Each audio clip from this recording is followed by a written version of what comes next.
എന്നെ വിട്ടേക്ക്. ഇതിന് പിന്നിൽ മറ്റെന്തോ ചതി ഒളിഞ്ഞിരിപ്പുണ്ട്. വേണ്ട സാർ. ദേവൻ അവളെ തന്നെ നോക്കി. പിന്നെ അവിടെ നിന്നും പോയി. ഇവളിതിനെ സമ്മതിക്കുമെന്ന് തോന്നുന്നില്ല. കോളനി പെണ്ണിന് വരെ ഇത്ര അഹങ്കാരം. ദേവൻ നേരെ ദേവകിയുടെ റൂമിലേക്ക് ചെന്നു. അമ്മ. ആ, എന്തായി ദേവ? അവൾക്ക് എന്നെ ഇഷ്ടമല്ല. പിന്നെ അങ്ങനെയുള്ള ആള് എങ്ങനെ വിവാഹത്തിന് സമ്മതിക്കുമെന്നാ? അതൊക്കെ നിന്റെ മിടുക്ക്. വേറെ ആരെയെങ്കിലും നോക്കാമ്മേ, ഞാൻ തയ്യാറാവാം. പറ്റില്ല മോനെ ദേവ, ഇത് തന്നെ മതി എനിക്ക് മരുമകളായിട്ട്. അമ്മയ്ക്കെന്താ പറഞ്ഞാൽ മനസ്സിലാവില്ലേ? ചെല്ല് ദേവ. നാശം. ദേവൻ അവൻ്റെ റൂമിലേക്ക് വന്ന് കിരണിനെ കോൾ ചെയ്തു. കാര്യങ്ങൾ വിശദമായി പറഞ്ഞു. എൻ്റെ ദേവ, നീ ഇങ്ങനെ കടിച്ചു പിടിച്ച് നിൽക്കല്ലേ. നീയൊന്ന് റൊമാൻറ്റിക് ആവ്. നീ പറഞ്ഞത് വെച്ച് നോക്കുമ്പോൾ അവൾക്ക് നിന്നോട് പേടിയാണ്. നിന്റെ എടുത്തുചാട്ടം മാറ്റ്. ഒന്ന് റൊമാൻറ്റിക് ആവ്. എന്ത്? ആ കോളനി പെണ്ണിനോടോ? ആ, ഇതാണ് പ്രശ്നം. ഈ വക കച്ചറ സംസാരം നിർത്തി അവളെയൊന്ന് മയക്കിയെടുക്ക് ദേവാ. പിന്നെ കടിച്ചു കീറുന്ന സ്വഭാവം വേണ്ട. കിരൺ പലതും പറഞ്ഞു കൊടുത്തു. ദേവൻ അധികം വൈകാതെ ഓഫീസിലേക്ക് ഇറങ്ങി. ഗൗരി!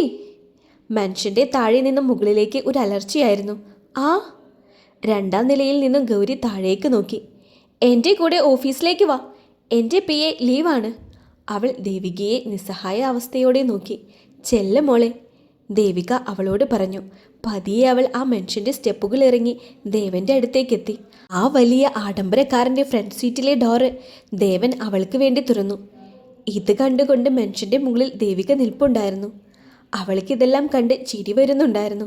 തൻ്റെ മകൻ ഒരു പുലി പോലെയാണ്, ഇപ്പോൾ പൂച്ചയായി. അവൾ ചിരിച്ചുകൊണ്ട് പറഞ്ഞു. ഗൗരി ദേവൻ ചെയ്യുന്നത് കണ്ട് അമ്പരന്ന് നിന്നു. കേറ് ഗൗരി, ദേഷ്യം കടിച്ചു പിടിച്ചുകൊണ്ട് ദേവൻ പറഞ്ഞു. അവൾ പതിയെ ആ കാറിൻ്റെ മുൻസീറ്റിലേക്ക് ഇരുന്നു. അപ്പുറത്തായി ഡ്രൈവർ ഉണ്ടായിരുന്നു. ഡോ, ഇയാളിങ്ങ് ഇറങ്ങ്, ദേവൻ ഡ്രൈവറോട് പറഞ്ഞു. അദ്ദേഹം കാറിൻ്റെ കീ ദേവന് കൊടുത്തുകൊണ്ട് അവിടെ നിന്നും ഇറങ്ങി. ദേവൻ കാറിൽ കയറി ഡോർ അടച്ചു. ഗൗരി, ആ ബെൽറ്റ് ഒന്നിട്. ഏ? അവൾ സംശയത്തോടെ ചോദിച്ചു. Seat belt. എനിക്കറിയില്ല. വാട്ട്? ഓ ദേവാ, ദേഷ്യം പിടിക്കല്ലേ. 50 ഏക്കർ, ദേവൻ മനസ്സിനെ പറഞ്ഞു. ഓക്കെ, ഞാനിട്ട് തരാം. ദേവൻ ചിരിച്ചുകൊണ്ട് അവളുടെ അടുത്തേക്ക് നീങ്ങി. ദേവൻ അവളെ തൊട്ടോ തൊട്ടില്ല എന്ന രീതിയിൽ അവളുടെ അടുത്തേക്ക് നീങ്ങി സീറ്റ് ബെൽറ്റ് ഇട്ട് കൊടുത്തു. ദേവൻ അവളുടെ അടുത്തേക്ക് വരുന്നത് കണ്ടപ്പോൾ മുതൽ അവളുടെ ഹൃദയം വല്ലാതെ ഇടിക്കാൻ തുടങ്ങിയിരുന്നു. ദേവൻ കാർ മനുഷ്യൻ്റെ വെളിയിലേക്ക് ഇറക്കി. അവൾ പേടിച്ച് തലകുനിച്ചിരുന്നു. ഗൗരി, ദേവൻ അവളെ വിളിച്ചു. അവൾ പേടിച്ചുകൊണ്ട് ദേവൻ്റെ മുഖത്തേക്ക് നോക്കി. ഗൗരി, ഞാൻ നിന്നോട് ഒരുപാട് ദേഷ്യപ്പെട്ടിട്ടുണ്ട്. അതൊക്കെ എൻ്റെ സ്ട്രെസ് കൊണ്ടാ. അവൾ ഒന്നും മിണ്ടിയില്ല. ഗൗരി, നിനക്ക് ഐസ്ക്രീം വല്ലതും വേണോ? ഐസ്ക്രീം വല്ലതും വേണോ? വേണ്ട. ഇപ്പോഴും തനിക്ക് എന്നോട് ദേഷ്യമുണ്ടല്ലേ? ദേഷ്യമല്ല, എനിക്ക് മനസ്സിലാവുന്നില്ല നിങ്ങളുടെ മനസ്സിൽ എന്താണെന്ന്. ഇതിലെന്തോ ചതിയുണ്ടെന്ന് എൻ്റെ മനസ്സ് പറയുന്നു. ദേവൻ ദേഷ്യം കൊണ്ട് കണ്ണുകൾ മുറുക്കി അടച്ചു. എന്ത് ചതി? ഞാൻ നിന്നെ ഇഷ്ടപ്പെട്ടു. ഒരു രാത്രി കൊണ്ട് ഇഷ്ടപ്പെടാൻ മാത്രം എന്താ ഞാൻ ചെയ്തത്? ഗൗരിയുടെ ചോദ്യങ്ങൾക്ക് ഒന്നും ദേവൻ്റെ കയ്യിൽ മറുപടി ഉണ്ടായിരുന്നില്ല. ദേവൻ ഒരു ഷോപ്പിംഗ് മാളിന് മുന്നിൽ കാർ നിർത്തി. ഇറങ്ങ്. ഇറങ്ങ്. അവൾ കാറിൽ നിന്നും ഇറങ്ങി. ഇവിടെ വാ. ദേവൻ അവളെയും കൂട്ടി എസ്കലേറ്ററിൽ കയറാൻ നേരം ഗൗരി ദേവനെ നോക്കി. എന്തേ? ദേവൻ ഗൗരിയോട് ചോദിച്ചു. എനിക്കിതിൽ കയറാൻ പേടിയാണ്. ഓ, ദേവൻ അവളുടെ നേരെ കൈ നീട്ടി. എൻ്റെ കയ്യിൽ പിടിച്ചു. അവൾ ദേവൻ്റെ കണ്ണിലേക്ക് തന്നെ നോക്കി നിന്ന് പോയി. അവളുടെ കൂർത്ത നോട്ടം അവൻ്റെ കണ്ണുകളെ വല്ലാതെയാക്കി. അവൾ പതിയെ അവൻ്റെ കൈകളിൽ പിടിച്ചു. അവളുടെ കൈ അവന് മുറുകെ പിടിച്ചു. അവളുടെ കാലുകളൊന്ന് ഇടറി. ആദ്യമായി എസ്കലേറ്ററിൽ കയറിയത് കൊണ്ടാകാം അവൾ പിന്നിലേക്ക് വീഴാൻ പോയതും ദേവൻ അവളുടെ വയറിലൂടെ താങ്ങിയെടുത്തു. ചുറ്റുമുള്ള ആളുകൾ അവരെ തന്നെ നോക്കുന്നത് അവൾ കണ്ടു. അവൾ ദേവൻ്റെ തോളിൽ കൈകൾ അമർത്തി പിടിച്ചു. അവൻ്റെ കണ്ണിലേക്ക് തന്നെ അവൾ നോക്കി. അവൻ മുകളിലെത്തിയപ്പോൾ അവളെ താഴേക്കിറക്കി. ഇത്രയേ ഉള്ളൂ, അതിനാണോ ഇത്ര പേടി? ഞാൻ ആദ്യമായിട്ടാ.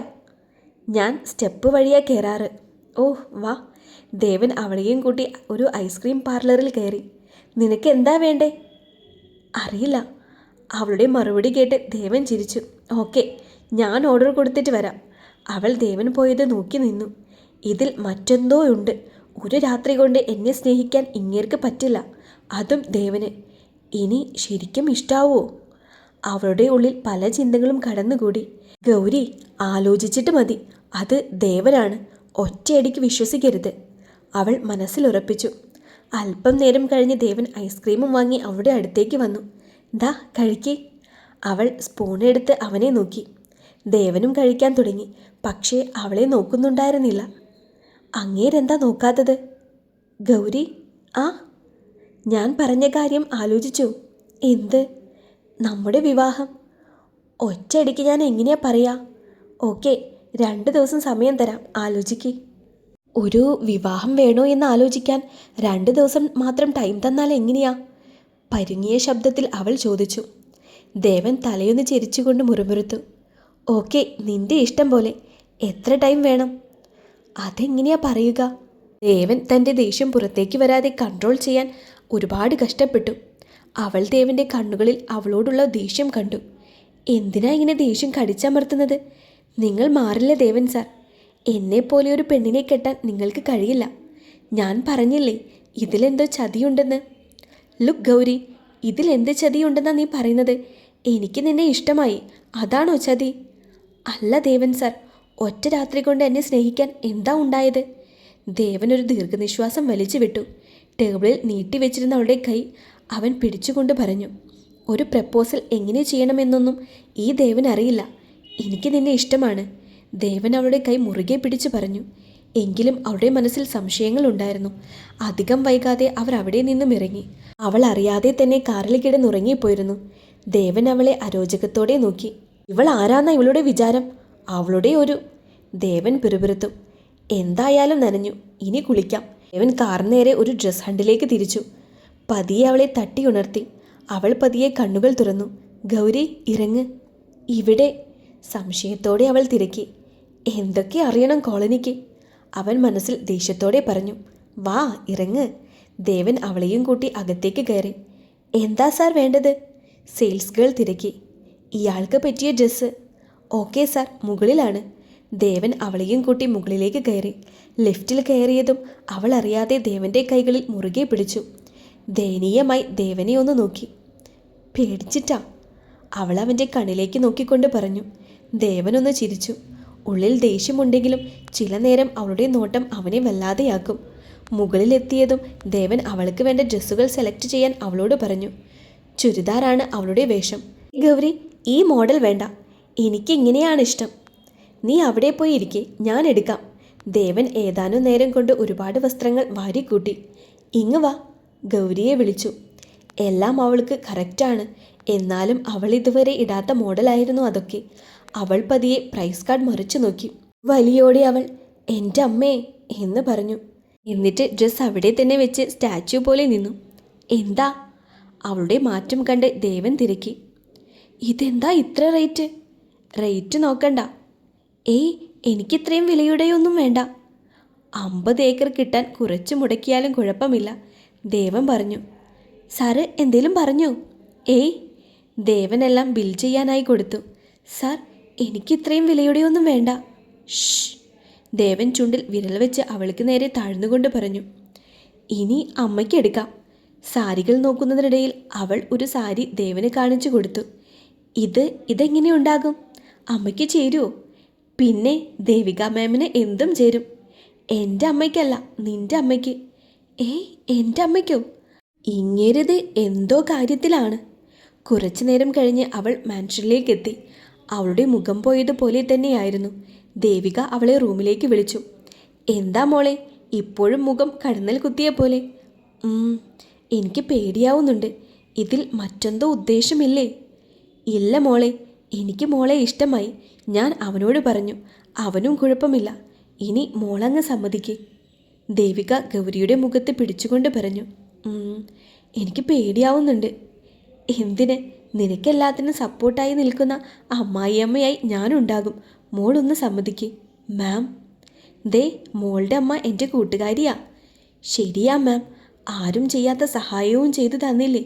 അതിനെങ്ങനെ പ്രത്യുപകാരം ചെയ്യുമെന്ന് ആലോചിക്കുകയായിരുന്നു ഞാൻ. എന്നാ മോള് വിവാഹത്തിന് സമ്മതിക്കേ. എനിക്ക് എൻ്റെ പഴയ ദേവനെ തിരിച്ചു തരാൻ മോൾക്ക് കഴിയും. മാം, ഒന്നും പറയണ്ട. മറ്റന്നാൾ ഞാനും കുറച്ച് ഫാമിലി മെമ്പേഴ്സും കൂടെ മോളുടെ വീട്ടിലേക്ക് വരും വിവാഹം നിശ്ചയിക്കാൻ. ഈ മാസം തന്നെ വിവാഹം നടത്താം. ഈ മാസമോ? അതെ. ട്രെയിൻ പെട്ടെന്ന് തന്നെ നടത്തണം. അല്പം നേരം കഴിഞ്ഞ് അവൾ വീട്ടിലേക്ക് ഇറങ്ങി. മാഡം പോകാം, ഡ്രൈവർ അവളോട് ചോദിച്ചു. വേണ്ട, ഞാൻ നടന്നു പോയിക്കോളാം. ഗൗരി നടക്കാൻ തുടങ്ങി. നല്ല ഇടിമുഴങ്ങുന്നുണ്ടായിരുന്നു. മഴ പെയ്യും മാഡം. വേണ്ട. നടന്ന് അധികം വൈകാതെ മഴയും പെയ്തു. കയ്യിലുള്ള വസ്ത്രം മുഴുവൻ അവൾ ബാഗിലേക്ക് ഇറക്കി വെച്ചു. കണ്ണുകൾ നിറയുന്നത് എന്തിനാണെന്ന് പോലും അവൾക്ക് മനസ്സിലാവുന്നുണ്ടായിരുന്നില്ല. ഇത്ര പെട്ടെന്ന് എൻ്റെ ജീവിതം എങ്ങനെ മാറി മറിയുന്നത് എന്ന് എനിക്ക് മനസ്സിലാകുന്നില്ല.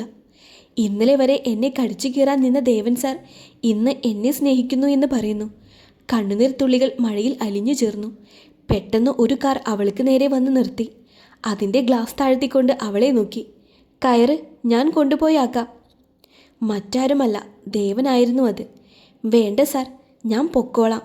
ഞാൻ ആകെ നനഞ്ഞു, വണ്ടിയിൽ വെള്ളമാവും, അവൾ പതിയെ പറഞ്ഞു. വീണ്ടും ദേവൻ അവളുടെ അടുത്തേക്ക് കാറിൽ വന്നു. കയറ് ഗൗരി. വേണ്ട, കയറ് നീ. വീണ്ടും അവൻ നിർബന്ധിച്ചു. അവൾ കാറിൽ കയറി. എന്തേ ഇന്ന് കാറിൽ പോകാഞ്ഞത്?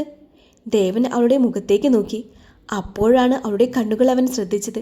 കരഞ്ഞിട്ടുണ്ട്, കണ്ണുകൾ കലങ്ങിയിരിക്കുന്നു. എന്താ ഗൗരി, നീ കരയുമായിരുന്നോ? ദേവൻ ചോദിക്കേണ്ട താമസം അവൾ കരയാൻ തുടങ്ങി. എന്തിനാ ഇങ്ങനെ കരയുന്നത്? സാർ, എനിക്ക് പേടിയാ നിങ്ങളെ. എന്തിനാ ഇങ്ങനൊരു വിവാഹം? കരഞ്ഞുകൊണ്ട് അവൾ ചോദിച്ചു. അവളുടെ കണ്ണുനീർ തുള്ളികൾ ധാരധാരയായി ഇറ്റി വീണു.